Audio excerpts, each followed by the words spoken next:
चरणों में बारम्बार हम सब परिवार की तरफ से बार बार नमोस्तु। छल्लक जी के चरणों में बार इच्छा में नमोस्तु।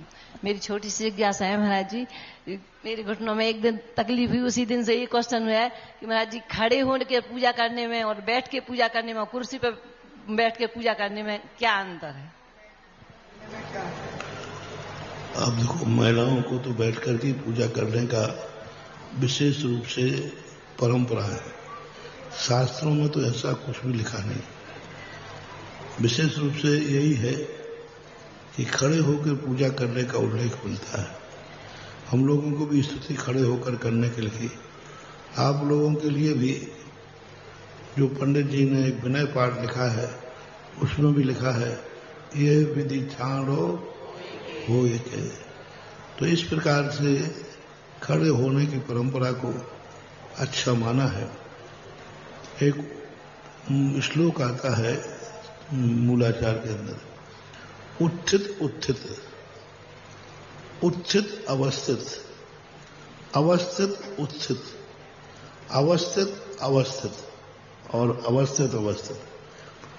तो उन्होंने लिखा है एक व्यक्ति मन से भी बैठा है और शरीर से भी बैठा है, वो क्या हुआ? अवस्थित है। और एक उत्थित उत्थित कहा उन्होंने, शरीर से भी खड़ा हुआ है और भावों से भी खड़ा हुआ है और वो भगवान की भक्ति कर रहा है, तो उत्थित उत्थित। उत्थित उत्थित शरीर से भी जागरूक है और मन से भी जागरूक है, उत्थित उत्थित। अवस्थित उत्थित, शरीर से बैठा हुआ है, भावों से उठा हुआ है। अवस्थित उत्थित यानी मन से तो बैठा है लेकिन शरीर से उठा हुआ है। मन से तो बैठा है क्योंकि शरीर में ताकत नहीं है, इसलिए वो मजबूरी में बैठा है, लेकिन परिणामों से उठा हुआ है। तो इस प्रकार का उल्लेख उत्थित उत्थित के संबंध में मिलता है।